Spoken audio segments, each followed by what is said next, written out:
বলিউড তারকা কার্তিক আরিয়ানের ইচ্ছা অনুযায়ী তার নিজের শহর গোয়ালিয়রেই মুক্তি দেওয়া হলো তার নতুন সিনেমা চান্দু চ্যাম্পিয়নের ট্রেলার। 18 মে রাতে গোয়ালিয়রের রূপ সিং স্টেডিয়ামে এক জমকালো আয়োজনের মধ্য দিয়ে প্রকাশ করা হয় এই ট্রেলার। ট্রেলার মুক্তি অনুষ্ঠানে কার্তিক ছাড়াও উপস্থিত ছিলেন প্রযোজক সাজিদ নাদিয়াদওয়ালা ও পরিচালক কবির খান।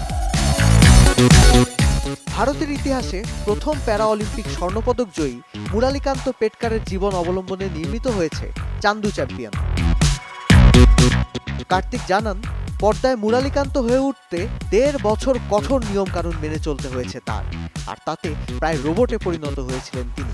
আগামী 14 জুন মুক্তি পেতে যাচ্ছে চান্দু চ্যাম্পিয়ন। বিনোদন অঙ্গনের সর্বশেষ আপডেট পেতে ভিজিট করুন prothomalo.com/video।